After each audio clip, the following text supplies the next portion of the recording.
Hello, welcome to the Law Show. Today, I want to talk to you about how I moved back to Nigeria, after spending several years in the UK. Obviously, this is a topic that a lot of people have asked me. How do you survive in Nigeria? How are you doing? You seem to have fitted in, and is it not better when you were in the UK?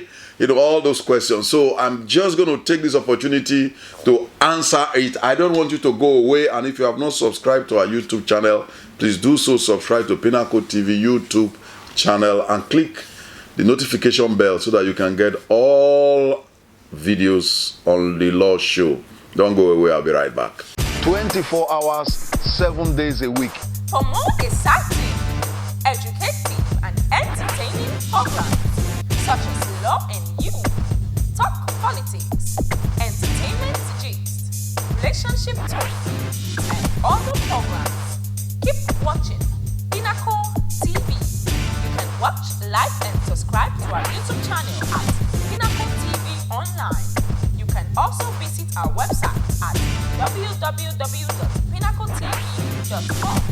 Follow us on Facebook at Pinnacle TV Online or call us on 081-546-99989.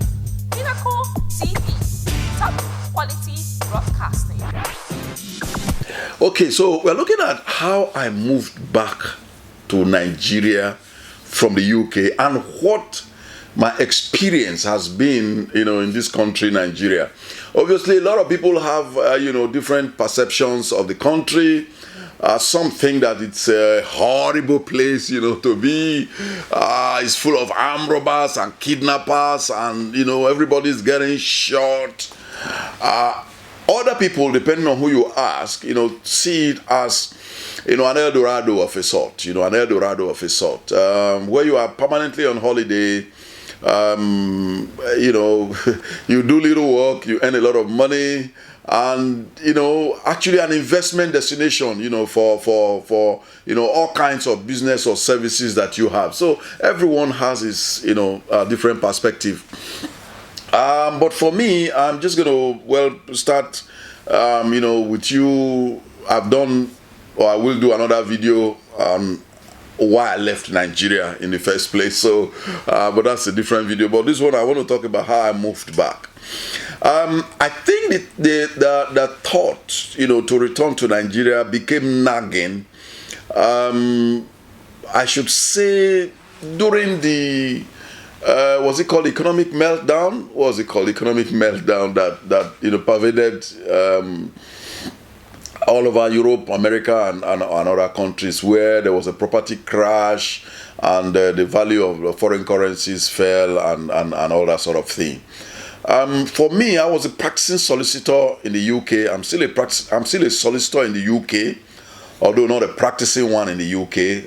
I hope that answers the question for some people who still ask me, "Oh, what about your law firm in England?"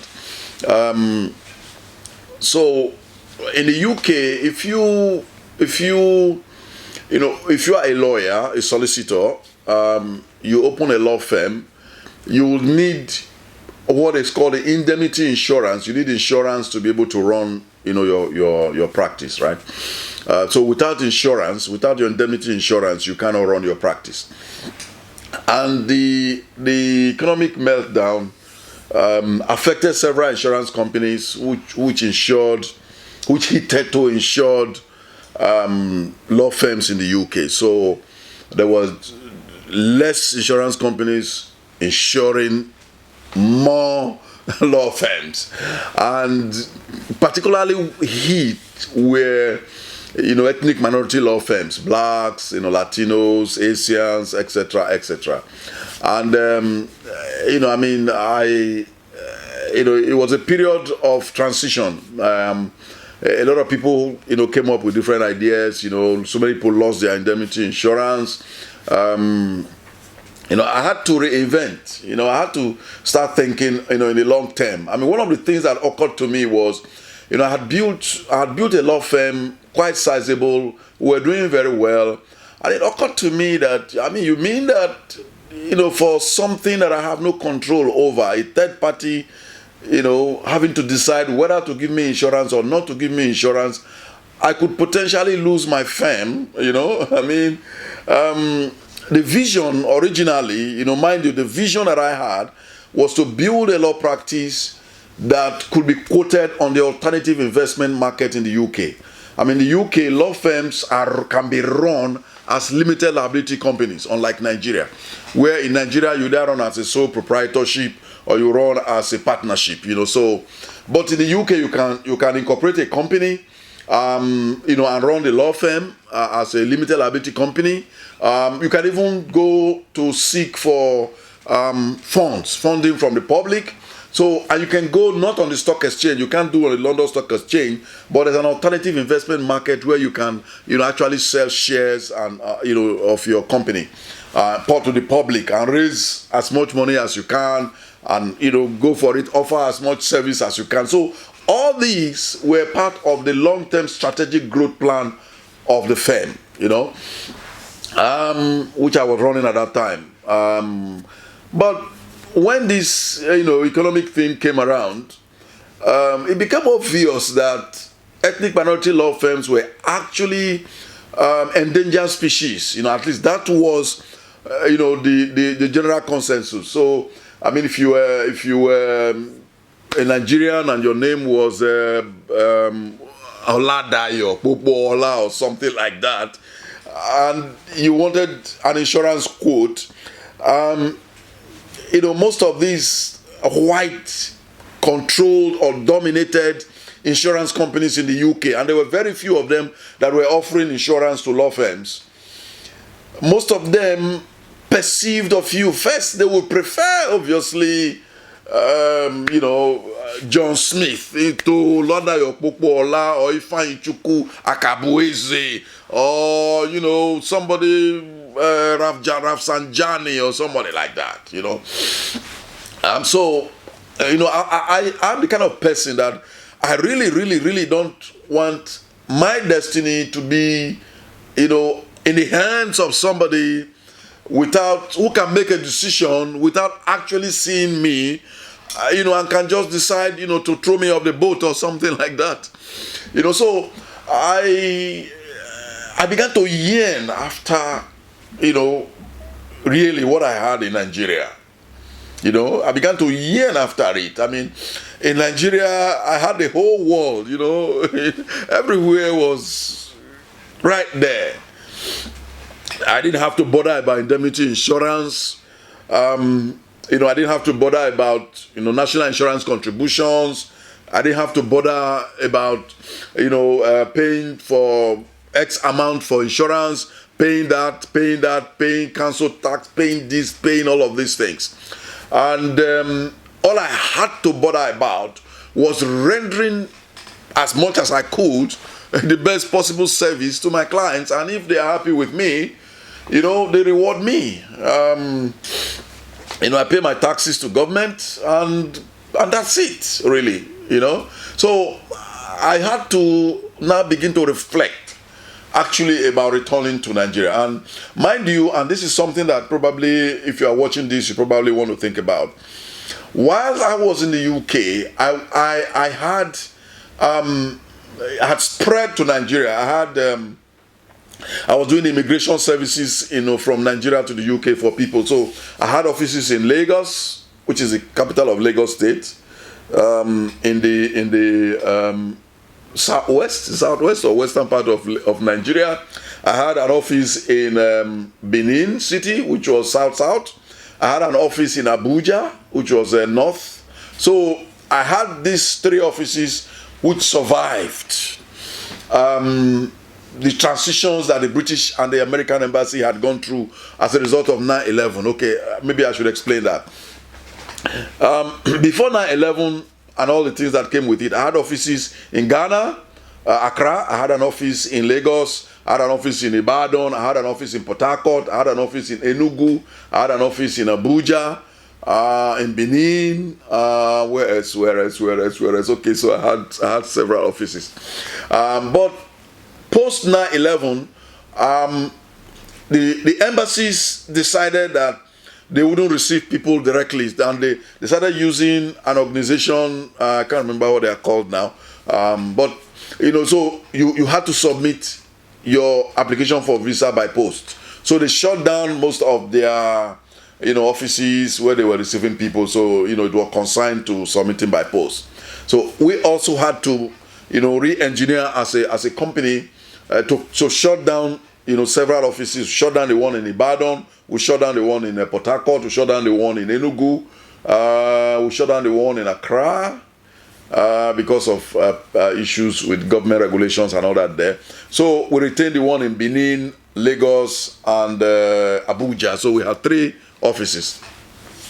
All right, so these offices were actually running. So when I began to think of returning to Nigeria, I had to now focus on sort of rejuvenating these offices, to become, one as my principal base for my law practice, and the others as branch offices, sort of to service clients and all that around the other regions. So I had that, and so I began to think seriously about returning to Nigeria. I began to think about how do I come back? How do I get back into the into the legal practice, into the system? How do I find my footing again, and all that. Okay, so now that was quite a challenge, I have to tell you. When I eventually took the plunge and got my ticket, I came back to Nigeria. First of all, my mother, I wanted to be close to my mother, as much as possible. I've been far from her, and I've been far from family in the UK. You actually, you know how it is. You live in the UK. There are people there, but it's mainly a solitary kind of life. So I wanted to be closer, to my village and to my. So I decided to relocate to Benin City. Okay, so I decided to relocate to Benin City and to use the Lagos and the Abuja offices, more or less like branch offices. All right. So I'm one of those, mother's boys who loves his mom. That kind of thing. So anyway, I was happy to be close to my mom. I was really, really extremely happy. Of course, there were downsides. First, coming to Nigeria, I'd practiced in the UK for several years. I knew UK law. I could litigate in the UK. I could litigate in terms of all the schedules, the timing. It's a fast pace in the UK.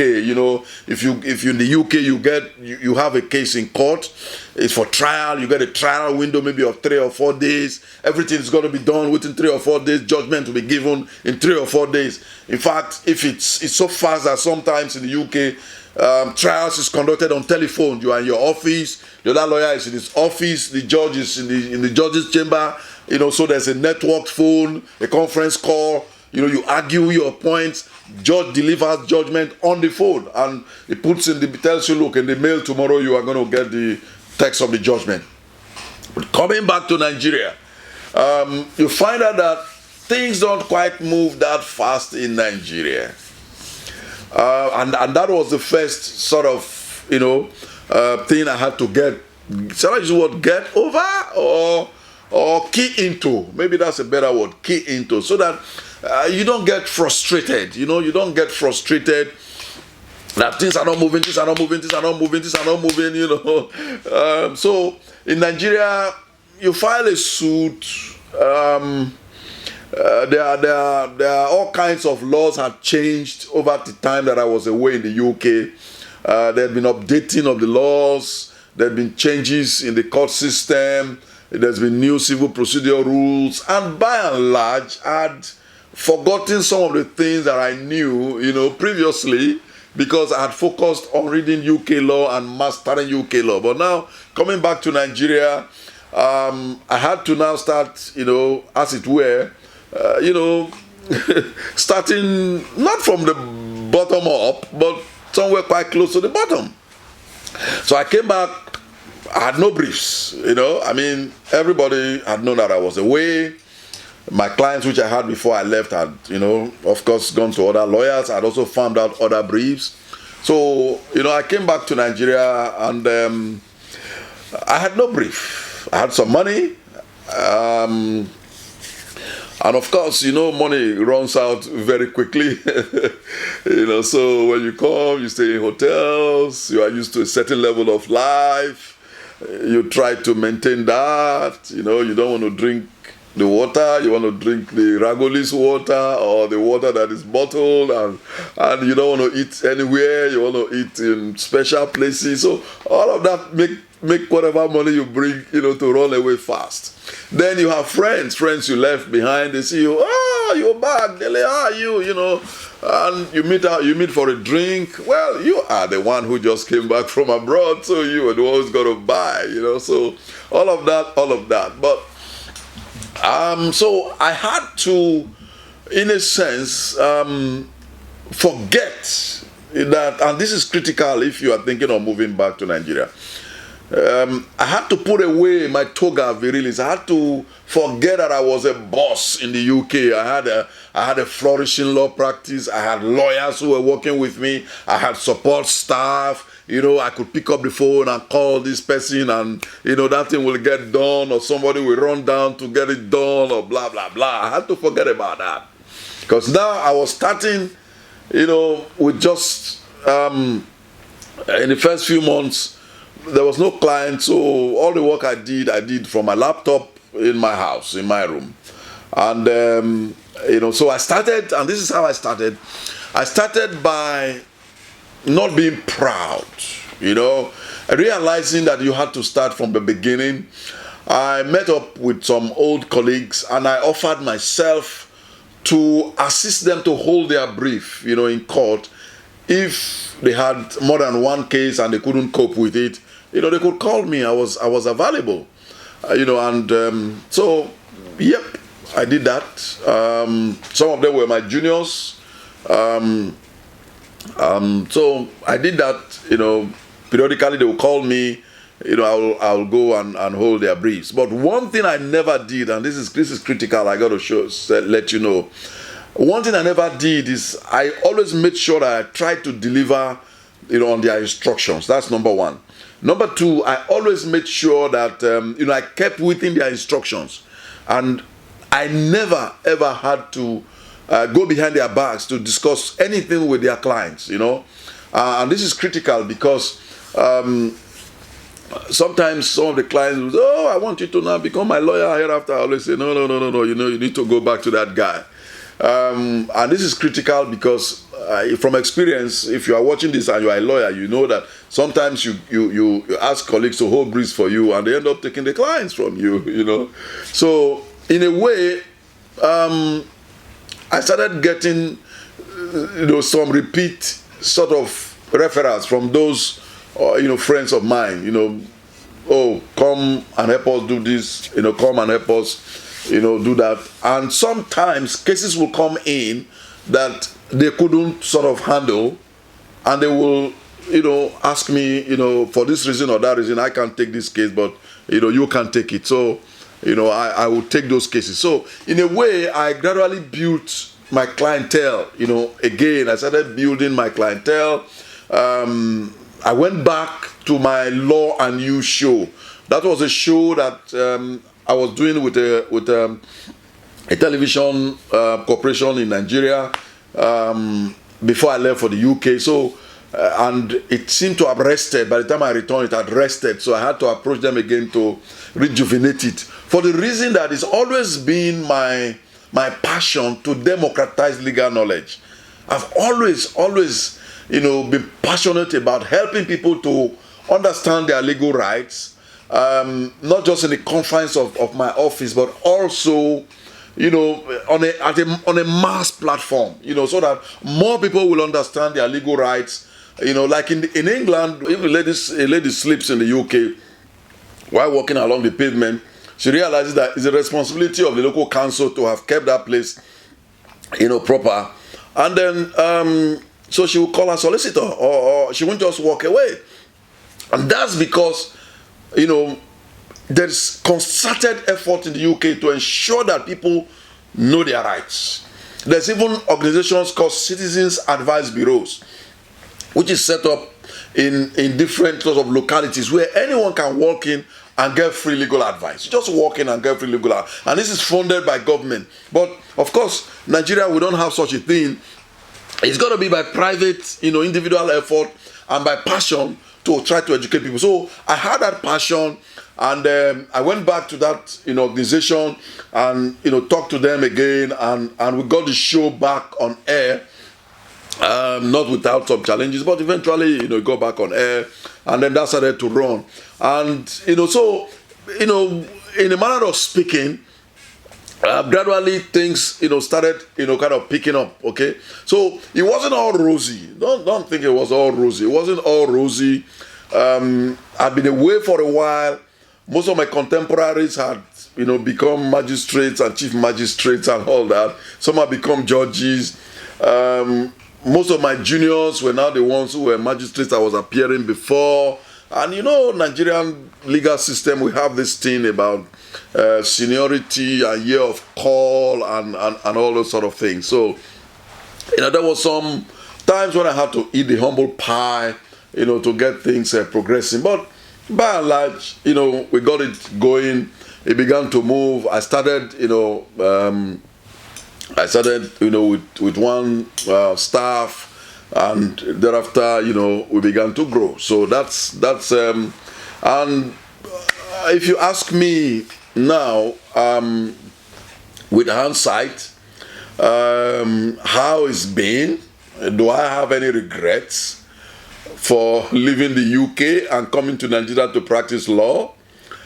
I would actually tell you that the only big regret I had was that I wasted too much time in the UK.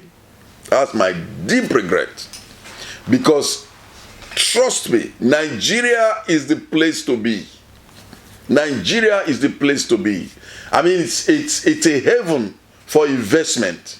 It's a place where your talents can actually blossom, I mean, I'll do another part of this show. I'll show you all the books and all the periodicals, all that we have done. In the period that we've been here, I've published books. I've collaborated with high courts to publish high court rules, magistrate court rules, customary court rules, multi-door courthouse rules. I've collaborated with several organizations, to do major things. I've been involved in, in several contested litigations, and all of this which I would never have been able to do whilst in the UK,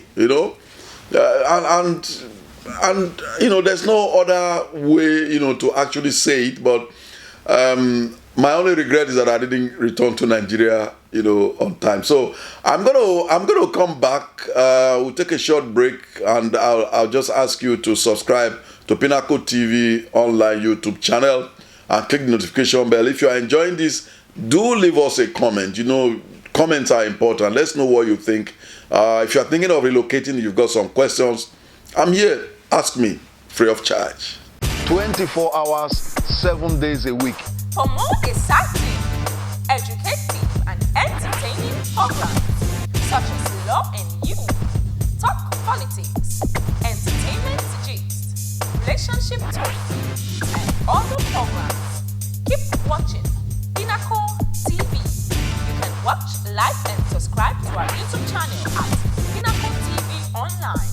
You can also visit our website at www.pinnacletv.com.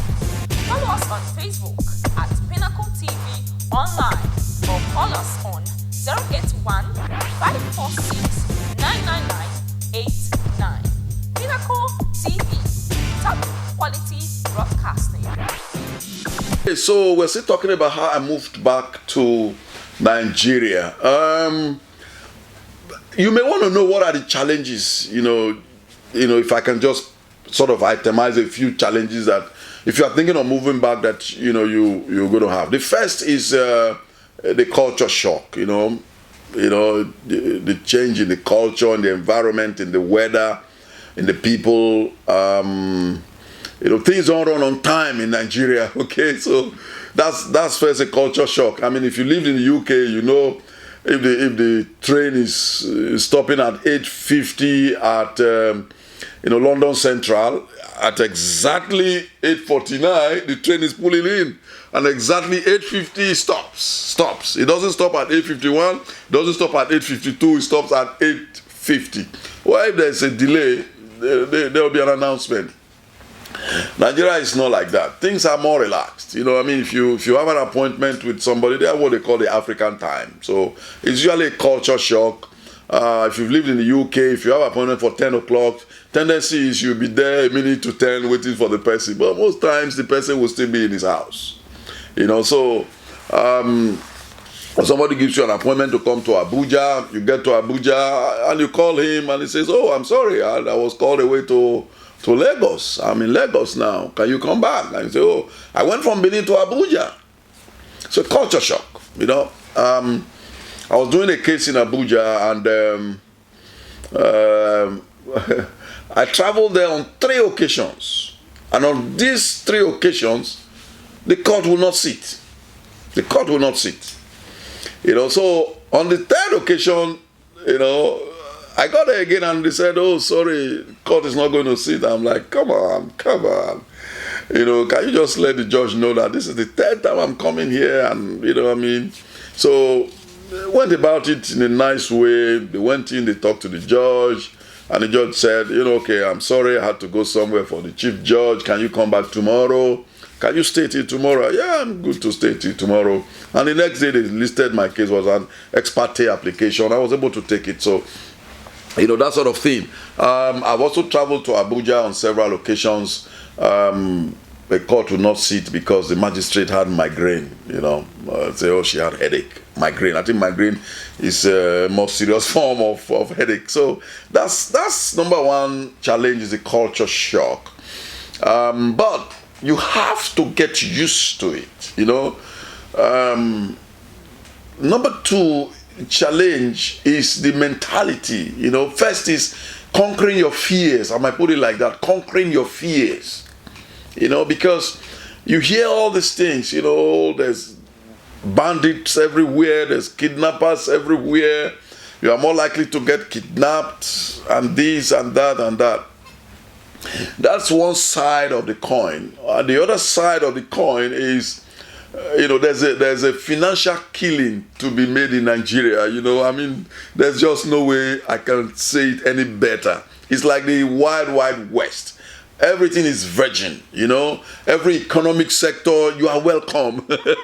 You are welcome. It's broadcasting, you are welcome. It's manufacturing, you are welcome. It's service, consulting, you are welcome. It's pharmaceutical, medical services provision, you are welcome. It's, publishing, you are welcome. It's movie industry, you are welcome. The door is wide open. Wide open, it's flung open for you, so that's something you have to note.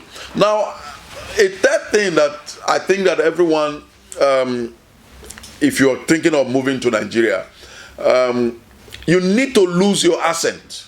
Okay, you need to lose your accent. Now, this British accent, it's not going to work in Nigeria. It will never work. You need to lose your... There's a way we talk in England. There's a way we speak English in England. That's not the way we talk in Nigeria. Particularly if you are a girl. Okay, if you are a girl, a young girl, you need to lose your accent because you'll be considered like snobbish. You'll be considered... if you stop the taxi and you're like, "Hey, taxi, can you take me to number 12 Majekodome Street?" They're going to think, who's this? So automatically they'll double the price. That's the mentality, double the price. So you need to lose your accent. If you can't speak the Nigerian language, make some effort, okay? If you are in Japan, you try to speak the Japanese language. If you are in China, you try to speak Mandarin. If you are in Kenya, you speak Swahili. So if you are in Nigeria, try to speak any of the other languages, because it does help. You meet an Hausa person, you should be able to say Sanu de Zua or whatever. If you meet a Yoruba, tell him Bawoni, So that helps. Understand the culture a little bit and understand how we do business. But I need to let you know that most government officials, contrary to what you hear, are quite cooperative. They are quite, from my experience, when I meet them and I talk with them, either from police or from, obtaining licensing or permits or whatever, they are always willing to, help you, to advance what you want to do. Now, there's the issue of corruption, and I need to talk about it here. You have to decide, early on that you alone cannot fight to eradicate this corruption. If you are returning from the UK and you come into Nigeria, you want to show everybody that, in the UK, the police are like this, the army are like that, the security services are like that, everyone is like that. That's not the mentality here. There's a way you can go about it and pass the same point. In the UK, yes, you can argue with a policeman and it's not likely to shoot you. In Nigeria, you argue with a policeman who's with a loaded gun, chances are he's likely to discharge that firearm in some direction. So you probably don't want to argue with a policeman in Nigeria or whoever who has a loaded gun. So there are ways you have to be extremely diplomatic, be nice to people, smile at them, be the first to say hello, be the first to say good morning, be the first to smile. A policeman stops you, don't begin to give him an attitude for goodness sake. He's doing his job. He's been standing under the sun for like 3-4 hours. And this is my attitude. You stop there and say, good afternoon, sir, how are you doing? You meet some people, road safety people. Come on, be nice. Be nice. You're driving a nice car and they are standing there under the sun and under the dust. Yes, you didn't send them there, but they're government officials. So when you stop, say, hello, Oga. You guys are trying. It's sunny, it's dusty, and you are still doing your job on this road. So, be a nice person. Be personable. And how does it go? You give a smile. It's unlikely the other person will frown, back at you. So try to be nice to people. Treat people well. Don't treat people like trash. There's a class culture in the UK. There's a postcode culture in the UK. In Nigeria, it's not really like that. And even if you are more well off than your security guard, more well off than your driver, more well off than your staff, you can still be nice. You can still smile, you can still joke, but you have your end game, you have your plan, you have your objective. So I think we got to stop there on this video so that it doesn't become too long. This is how I moved back to Nigeria. If you have benefited anything from this, you enjoyed it, to let me know. If you don't, or you have something, you have an opinion, let us know in the comment section. Or if you enjoyed it, please give us a thumbs up and generally encourage us, okay? And I hope if you are planning to move back like I did, you can move back and actually have fun, enjoy yourself, work very hard, work very smart, and make lots of money. God bless. 24 hours, 7 days a week. For more exciting, educative, and entertaining programs such as Law and You, Talk Politics, Entertainment Gist, Relationship Talk, and other programs, keep watching Pinnacle TV. You can watch, like, and subscribe to our YouTube channel at Pinnacle TV Online. You can also visit our website at www.pinnacletv.com. Follow us on Facebook at Pinnacle TV Online.